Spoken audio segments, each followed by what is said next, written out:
La gentillesse est une qualité admirable. Mais quand elle dépasse les limites, elle peut nous mettre dans des situations où quelqu'un en profite ou même manipule.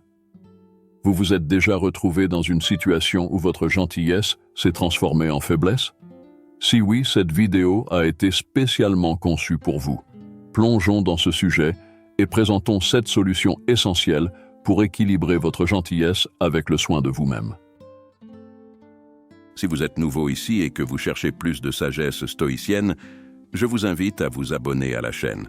Si ces pratiques ont du sens pour vous, je vous encourage à cliquer sur le bouton « J'aime » pour contribuer à ce que ces enseignements parviennent à ceux qui ont besoin de les entendre. Faites-le pour vous comme un engagement à rechercher le discernement, la sagesse et la paix. Maintenant, compagnons stoïciens, commençons. Être conscient de soi, comprendre sa véritable essence et reconnaître ses limites représente une avancée révolutionnaire pour éviter que d'autres profitent de votre gentillesse. La gentillesse est en effet une qualité merveilleuse, capable de rendre le monde plus accueillant et aimant. Cependant, comme toute vertu, elle peut être utilisée par d'autres pour la manipulation ou un avantage. C'est là que la conscience de soi joue un rôle crucial. Elle fonctionne comme un super-pouvoir. En prenant conscience de vous-même, vous valorisez votre propre essence et comprenez que votre gentillesse ne doit pas se traduire par une fragilité ou une invitation à être maltraité ou exploité. C'est comme un navire équipé d'une boussole, sachant où il va et quand dire non. Vous comprenez qu'il n'est pas nécessaire d'être un phare pour tous les navires perdus en mer. Au contraire, il est essentiel d'éclairer votre propre chemin. Si vous ne vous connaissez pas, vous permettez aux circonstances et aux opinions des autres de vous diriger sans orientation claire. Cela peut vous conduire à des endroits indésirables, vous amenant à faire des choses qui ne correspondent pas à votre véritable essence.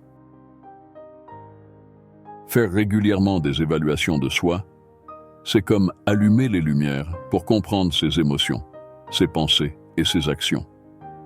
Reconnaître ce qui apporte de la joie, ce qui suscite la colère et ce qui provoque le sentiment d'être utilisé ou maltraité sont des informations cruciales qui aident à guider votre chemin avec clarté et fermeté. Il est également essentiel de prêter attention aux signaux de votre corps et de votre esprit. Souvent, nous ignorons les signaux physiques et émotionnels qui alertent sur quelque chose qui ne va pas. Se sentir épuisé dans certaines situations ou près de certaines personnes est un indice que votre corps et votre esprit essaient de vous dire quelque chose d'important et il est fondamental d'écouter ce message. De plus, chercher des avis sincères de personnes proches peut éclairer des aspects de votre vie qui ne sont peut-être pas clairs pour vous. Que ce soit en méditant ou en participant à des retraites spirituelles, offre des moments d'introspection profonde. Ces moments solitaires permettent d'explorer les profondeurs de votre être pour comprendre qui vous êtes vraiment et ce que vous désirez réellement. En étant conscient de qui vous êtes, vous vous protégez contre les tentatives d'exploitation de votre gentillesse à votre détriment. Cela vous rend plus résilient, déterminé et, curieusement, plus aimable, car la gentillesse, née de la force et de la connaissance de soi, est authentiquement vraie. Établir des limites, c'est tracer les lignes qui séparent votre espace de celui des autres, et c'est essentiel pour éviter d'être manipulé ou exploité en raison de votre gentillesse. Définir une limite n'est pas construire un mur qui vous isole du monde, c'est plutôt créer un horizon qui montre clairement où vous finissez et où les autres commencent. Comprendre la valeur des limites personnelles, c'est comme allumer une lumière dans une mer sombre et agitée. Soudainement, vous pouvez voir clairement où vous devez aller et ce que vous devez éviter. Les limites aident à équilibrer les demandes extérieures avec vos propres besoins, en garantissant que vous mainteniez votre identité et évitiez d'être entraîné dans des directions qui ne vous sont pas bénéfiques. Beaucoup d'entre nous ont appris à croire que dire non est impoli ou égoïste. Mais en réalité, apprendre à refuser lorsque c'est nécessaire est le summum du soin de soi. En le faisant, vous montrez clairement que vous valorisez votre temps, vos émotions et votre santé mentale. De plus, en établissant des limites claires, vous donnez la permission aux autres d'établir les leurs, ce qui, à la fin, améliore toutes vos relations. Il est normal de rencontrer de la résistance en pratiquant des limites, surtout de la part de ceux qui sont habitués à toujours entendre votre oui. C'est à ce moment que votre force et votre connaissance de soi se démarquent, vous permettant de maintenir vos décisions sans vous sentir coupable. Affronter l'imperfection. Oui, c'est exactement ce que vous avez entendu. Cela peut sembler étrange, n'est-ce pas? Peut-être pensez-vous, est-ce que ma gentillesse excessive est le problème? Devrais-je être parfait pour éviter d'être utilisé? Voici le truc, poursuivre la perfection sans arrêt est un piège. Cela vous rend plus susceptible d'être exploité, car vous ne vous sentez jamais assez et restez pris dans un cycle pour prouver quelque chose à vous-même. Dans la vie, chercher la perfection, c'est comme poursuivre un rêve lointain qui ne se réalise jamais. La vérité est que, parfois, votre gentillesse peut être mal interprétée, utilisée ou simplement ignorée, peu importe les efforts que vous déployez. Tout n'est pas sous votre contrôle, tous les problèmes ne vous concernent pas, et tous les poids ne sont pas à porter. Il est crucial de comprendre que votre valeur ne diminue pas à cause de l'incapacité de quelqu'un à la reconnaître. Vous n'avez pas besoin d'être impeccable pour être respecté. Vous avez le droit de faire des erreurs, de mettre vos besoins en premier, de dire non et de ne pas essayer de plaire à tout le monde. Et pourtant, vous méritez totalement amour et respect. Accepter l'imperfection ne vous libère pas seulement, mais permet également aux autres d'être authentiques. En le faisant, vous ouvrez l'espace à des relations sincères, des connexions véritables et une gentillesse qui bénéficie aussi bien à celui qui donne qu'à celui qui reçoit. En réalité, accepter l'imperfection vous donne le pouvoir de vivre dans le moment présent, d'agir selon vos principes plutôt que vos peurs et d'être ferme de manière gentille, non pas simplement pour plaire. Comprenez que tout le monde ne comprendra pas ou n'appréciera pas votre gentillesse, mais cela ne signifie pas que vous devez changer qui vous êtes. Au contraire, cela signifie que vous devez être encore plus authentique, mais avec sagesse et courage, d'une manière qui respecte vos propres limites et besoins. Pensez à vos frontières comme aux limites d'un jardin que vous entretenez avec soin. Ce jardin représente votre vie émotionnelle, vos objectifs et votre bien-être. C'est un espace de tranquillité, de paix et de croissance.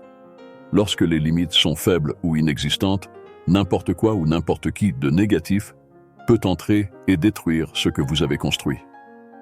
C'est là que la culture des frontières saines devient cruciale. Les frontières ne sont pas des murs qui vous isolent du monde, mais des limites qui permettent des interactions plus significatives et saines. Elles montrent ce que vous tolérez et ce que vous n'acceptez pas. Établir des frontières est un acte d'amour-propre. En le faisant, vous créez un espace où votre gentillesse peut s'épanouir sans être exploitée. Savoir où sont vos limites libère votre énergie émotionnelle et mentale pour interagir de manière plus significative avec ceux qui apprécient réellement votre espace et votre temps. Il ne s'agit pas de couper les liens avec tous ceux qui ne vous rendent pas immédiatement l'appareil, mais plutôt de trouver un équilibre dans les relations. Vous pouvez être gentil avec tout le monde, mais vraiment proche de ceux qui valorisent votre gentillesse. Cultiver cette culture de frontières saines permet des interactions plus authentiques avec des personnes partageant vos valeurs. N'ayez pas peur de prendre le contrôle de votre jardin, de planter des fleurs au lieu d'épines. Laissez ces limites offrir la liberté de profiter pleinement de votre vie dans un environnement de respect mutuel et d'échange émotionnel authentique. Lorsque vous agissez authentiquement, vous devenez moins susceptible à la manipulation et à l'exploitation. Votre gentillesse devient une partie de votre vrai moi, pas un moyen de rechercher l'approbation ou d'éviter les conflits. Réciprocité consciente. Imaginez vivre dans un monde où nos actions ont un impact, même de petites gentillesses. La bonté ne consiste pas seulement à donner, c'est un échange d'énergie entre vous, l'univers et les personnes autour de vous. La réciprocité consciente va au-delà de la gentillesse. C'est être ouvert à recevoir également. Accepter de l'aide est un acte d'amour, permettant aux autres de donner aussi. Cela peut sembler simple, mais cela change tout. En pratiquant cela, vous créez un cycle positif. En choisissant avec qui vous vous liez, vous attirez plus de personnes ayant les mêmes valeurs d'authenticité et de générosité. Cela ne signifie pas couper les liens avec ceux qui ne rendent pas immédiatement, mais équilibrer vos relations.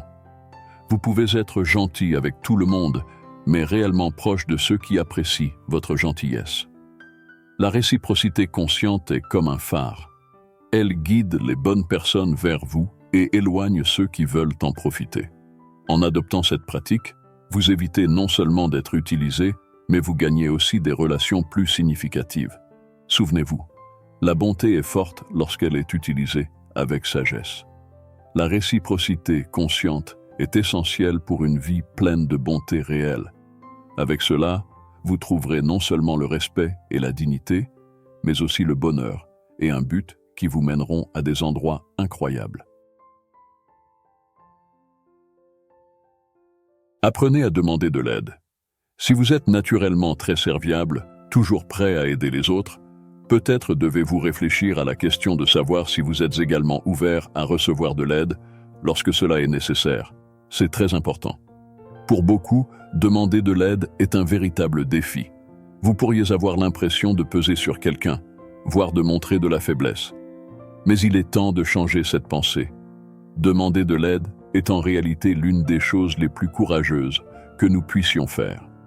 C'est une façon de reconnaître que nous sommes humains et une invitation pour les autres à participer à notre vie de manière significative.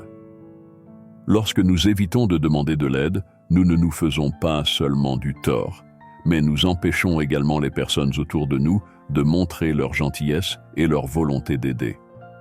Croyez-le ou non, souvent les gens veulent aider. Ils ne savent que juste pas comment jusqu'à ce qu'on leur demande.